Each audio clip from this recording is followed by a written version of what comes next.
बिस्मिल्लाहिर्रहमानिर्रहीम। अस्सलाम वालेकुम बच्चों, उम्मीद है आप सब खैरियत से होंगे। आज मैं क्लास 9 का फिज़िक्स का चैप्टर 3 डायनामिक्स का एक इम्पॉर्टेंट टॉपिक लेकर आपके सामने हाजिर हूँ और टॉपिक है tension and acceleration in a string. अब इसमें दो केसेस आपके बुक में दिए हुए हैं, जिसमें से एक केस हमने पिछली दफ़ा डिस्कस कर लिया था और अब हम डिस्कस करने जा रहे हैं केस नंबर 2। केस नंबर 1 था जिसमें two bodies were tied to a string. एक धागे से दो बॉडीज बंधी हुई थी दोनों एंड्स पे और दोनों वर्टिकली मूव कर रही थी, एक नीचे मूव कर रही थी और एक ऊपर जा रही थी। और उस केस में when they were moving we had measured the tension in the string and the acceleration also produced in the string। ठीक है, तो हमने टेंशन और एक्सेलरेशन दोनों at a time in one case discuss कर लिया था। केस 2 क्या है? when one body moves horizontally and the other moves vertically। ठीक है, तो उसका मैं डायग्राम आपको बना के पहले क्लियर करती हूँ कि सपोज हॉरिजॉन्टली मूवमेंट हम किस में दिखाएंगे। हम किसी टेबल पे बॉडी पड़ी हुई, अगर suppose this is the table here और इसमें ये बॉडी है हैविंग सम मास, ठीक है, m, and it has been tied to a string and it is passing over a pulley which is fixed at the table, and this string is tied to another mass। ठीक है, और ये दोनों message एक दूसरे से different है। और चूंकि इसको मैं थोड़ा सा लंबा ले लेती हूँ, पिछले केस में जो डाउनवर्ड मूवमेंट जिस मैस की हो रही थी उसको हमने m1 लिया था और दूसरी बॉडी को फिर हम m2 ले लेंगे, and these are two different message, that is why we are naming them as m1 and m2 and we are not naming them as m only. ठीक है, ये सब्सक्रिप्ट इसीलिए लगे हैं कि ये दोनों डिफरेंट है और इस तरह डिफरेंट है कि m1 is greater than m2। कुछ इसी तरह की बात हमने केस 1 में भी ली थी। अब दोनों की केस 1 का मैं डिस्कस यहाँ पे इसलिए करती हूँ कि आप उसको कंपेयर कर सकें और उसके रिलेटिव आप इसको याद भी रख सकें। ठीक है, उसमें भी ये वाली बॉडी जो है जो जिसका मास m1 था, it was named as body A and this body was named as body B। ठीक है, अब इसमें यह है कि एक बॉडी जैसे हॉरिजॉन्टली मूव कर रही है और दूसरी वर्टिकली डाउनवर्ड। तो इस केस में जब ये दोनों मैसेज अटैच्ड हैं तो इस वक्त इस स्ट्रिंग में क्या टेंशन होगा और क्या एक्सेलरेशन होगा, that we are going to derive today. ठीक है, अब इसमें जो है सबसे पहले हम ये लेते हैं कि यू सी, जो मैं यहाँ पर आपको कंसेप्ट देना चाह रही थी कि चूंकि m1 is heavier, that is why m1 is going downward, it is moving downward। अब जब नीचे जा रही है ये m1 तो ऑब्वियसली इसके ऊपर m1 हैवियर है, तो इस किस वजह से ये नीचे जा रही है? हैवियर मैंने बात की, और हैवियर का मतलब है कि more gravitational force of m1, that means के मोर वेट। तो इस बॉडी का जो वेट होगा इसको मैं w1 कहूँगी और वो कितना हो जाएगा m1g, जबकि इस बॉडी का वेट क्या होगा? That will also be acting downward और ये w2 होगा और this is equal to m2g। ठीक है, अच्छा, अब जब ये केस हो रहा है तो इस वक्त हमने पिछले केस की तरह ही इसमें भी हमने ये करना है कि हमने ये देखना है कि इस बॉडी A पर कौन कौन से फोर्सेस एक्ट कर रहे हैं एट अ टाइम और इस बॉडी पर कौन कौन से फोर्सेस एक्ट कर रहे हैं और नेट फोर्स दोनों पे क्या है वो हमने यहाँ पे लिखना है। तो सबसे पहले हम देखेंगे कि what are the forces acting on this body. इस बॉडी A पे एक इसका वेट एक्टिंग डाउनवर्ड है, ये वेट है जो कि डाउनवर्ड एक्ट कर रहा है और इसी वजह से एक टेंशन इसमें in the upward direction develop हो जाएगा and this T is equal to the weight of this body. इसी तरह इस पे इस बॉडी पे कौन कौन से फोर्सेस लग रहे हैं? एक इसका अपना वेट, ठीक है, मैं इसको ग्रीन से ही दिखा देती हूँ, जैसे यहाँ पे दिखाया है कि W2 इसका वेट है, और एक हमने अब न्यूटन्स थर्ड लॉ भी पढ़ लिया है, तो उसमें to every action there is an equal and opposite reaction के तहत एक रिएक्शन फोर्स भी है in the upward direction. It should be denoted by capital R जो कि वेट 2 के बराबर है, इक्वल एंड अपोजिट। ठीक है, और एक जो है इसमें टेंशन एक्ट कर रहा है जो कि इन दोनों के टाई होने पर और इस बॉडी के नीचे डाउनवर्ड मूवमेंट की वजह से डेवलप हुआ है। तो this T is same here. ठीक है, अब वी सी दैट, तो अब हमने जो पहला काम करना है वो ये कि we are going to measure the net force acting on body A लिख देती हूँ खाली यहाँ पर। तो नेट फोर्स इस बॉडी पे क्या लग रहा है, it is equal to W। अब जैसे मैंने पिछली दफा भी आपको बताया था कि टेंशन और W1, अब चूंकि अगर ये रेस्ट पर होती बॉडी तो ये बराबर होती, जैसे यहाँ पर हमने जब स्टार्ट हो रहा है मोशन तो हमने इसको इक्वल एंड अपोजिट लिया, ठीक है, लेकिन वो तो ये रिएक्शन और वेट है, ठीक है, लेकिन यहाँ पे जब हम टेंशन और W1 की बात कर रहे हैं तो ये they are not equal here because the body is not at rest here, it is moving downward.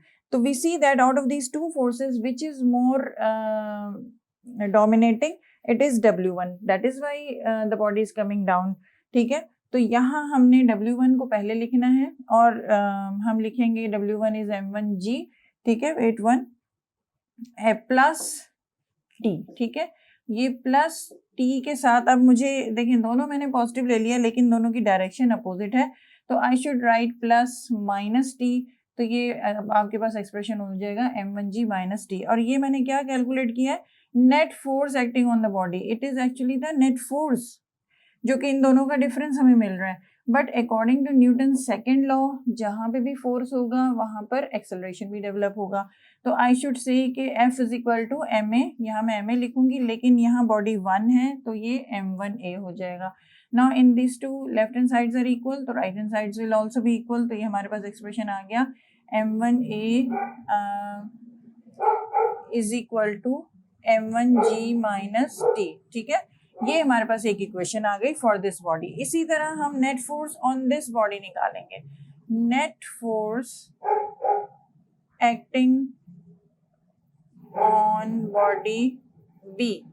अब इसमें कौन कौन से फोर्सेस टोटल लग रहे हैं, देखिए एक वेट 2, एक रिएक्शन फोर्स और एक टेंशन, इसमें से weight 2 and reaction are equal and opposite according to Newton third law, तो ये जो है आपका कैंसिल हो जाएगा ये दोनों फोर्सेस आपस में, और सिर्फ यहाँ पर टेंशन ऐड कर रहा होगा, तो net force on body B will be equal to F that is equal to only T, ठीक है।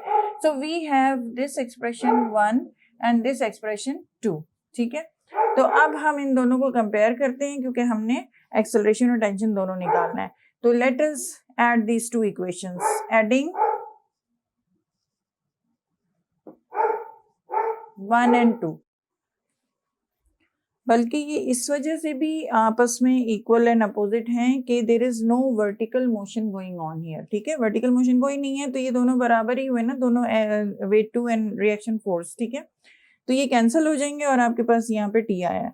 अब हम इन दो इक्वेशंस को जब ऐड करेंगे तो हमारे पास क्या आएगा कि लेफ्ट हैंड साइड्स को इक्वल हम ऐड कर लें, सॉरी यहाँ पे भी जो I should write one more step here, sorry, F physical to T के साथ, अब यहाँ जब फोर्स, यहाँ पे भी जब फोर्स आ रहा है तो the body must be having an acceleration in it, जब बॉडी आगे हॉरिजॉन्टली मूव कर रही है तो इसमें कोई एक्सेलरेशन है and that must be equal to ma according to Newton second law, और ये बॉडी 2 है तो ये M2a होना चाहिए, ठीक है, तो ये M2a इज इक्वल टू, यहाँ मैंने लिख दिया, अब ये F की जगह में जब ये M2a लिखूंगी तो this expression will become M2a is equal to T, this is the second equation, ठीक है, ये नहीं होगा।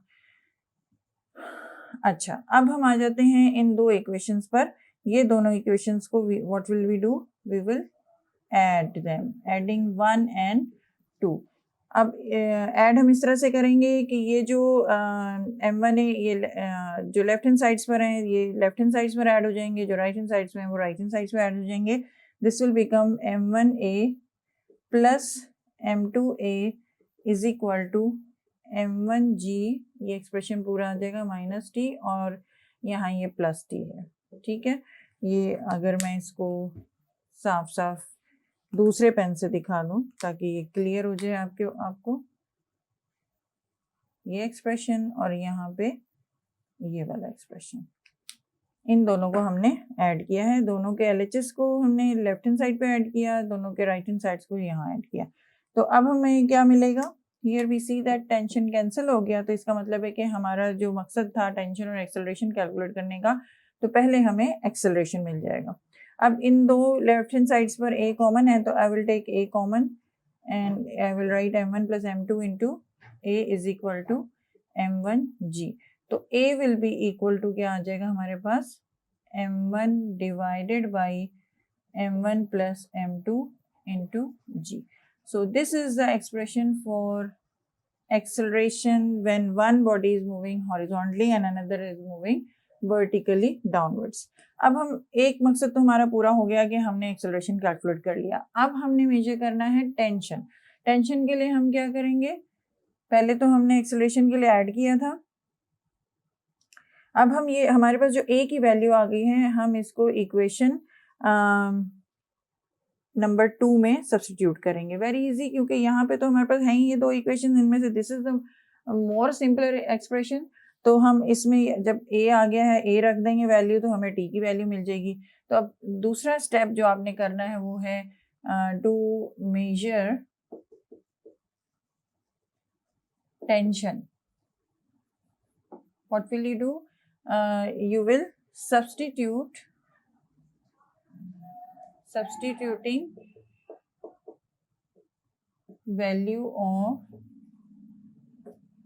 a in equation 2।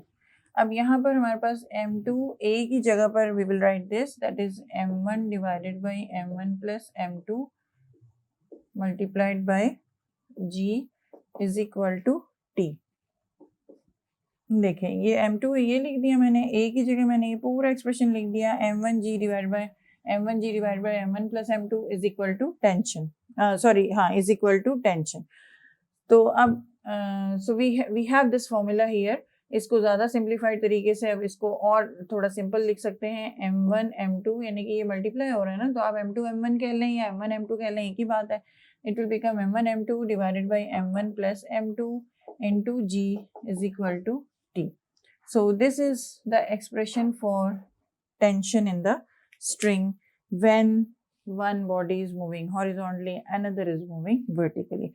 तो उम्मीद है कि ये वाला डेरिवेशन भी आपको समझ आ गया होगा कि ये बहुत इंपॉर्टेंट है बोर्ड पॉइंट ऑफ व्यू से, कि ये अक्सर लॉन्ग क्वेश्चंस में पूछ लिया जाता है और बड़ा इंटरेस्टिंग भी है। और इससे जो है हमें दो फॉर्मूले पता लगते हैं, एक एक्सेलरेशन के और टेंशन के, for all such kinds of cases to solve in the numericals. ठीक है, ये फॉर्मूले to use in the numericals. तो न्यूमेरिकल्स में कई दफ़ा ये आ जाता है और उसमें हमने ये बात बहुत ध्यान से सोचनी है कि उसमें इस बात का ध्यान रखना है कि m1 m2 जो है ना, ये a और t जब हम निकाल रहे हैं तो m1 m2 की एक सिग्निफिकेंस है, वो ये कि जो हैवियर बॉडी है वो वर्टिकली डाउन मूव कर रही है। अगर इस तरह का कोई केस न्यूमेरिकल में आता है तो इस बात का ध्यान रखना है आपने कि जो बॉडी वर्टिकली डाउनवर्ड जा रही है आपने उसको m1 कहना है खुद से, और जो बॉडी हॉरिजॉन्टल जा रही है उसको m2 कहना है।